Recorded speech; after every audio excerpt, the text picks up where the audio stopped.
সংসারে শান্তি চান? তাহলে একটি বিপ্লবী সিদ্ধান্ত নিন। আজ থেকে দোষ দেখা বন্ধ করে দিন, অন্তত অন্যের। শ্রী শ্রী মা সারদা দেবী বলছেন, সর্বদা দোষ দেখবে নিজের। এই বাক্য আত্মগ্লানি শেখাচ্ছে না, শেখাচ্ছে আত্মসচেতনতা।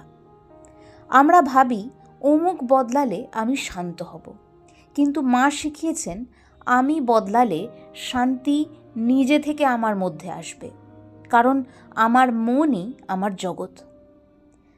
সুতরাং আমরা এখান থেকে একটা শিক্ষা পাচ্ছি যে দোষ দর্শনের রূপান্তর।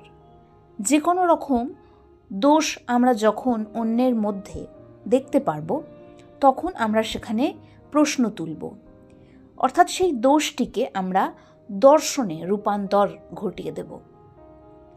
আজ থেকে রাতে ঘুমোতে যাওয়ার আগে নিজের জন্যে 3 মিনিট সময় নিন। সারাদিনে কাকে কোন কাজে দোষ দিয়েছেন মনে মনেও সেটি লিখে রাখুন। তারপর ভাবুন, আমি কি নিজে এই পরিস্থিতিতে পড়লে এই একই ভুল করতে পারতাম? এই স্বীকারোক্তি আপনার ভেতরে ঘুমিয়ে থাকা, লুকিয়ে থাকা অহংকে নরম করে দেবে।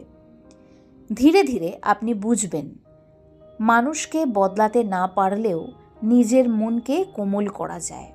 আর সব শেষে তো রইল আত্মসমর্পণ এবং সব কিছুকে তাঁর পায়ে সমর্পণ করে দেওয়া।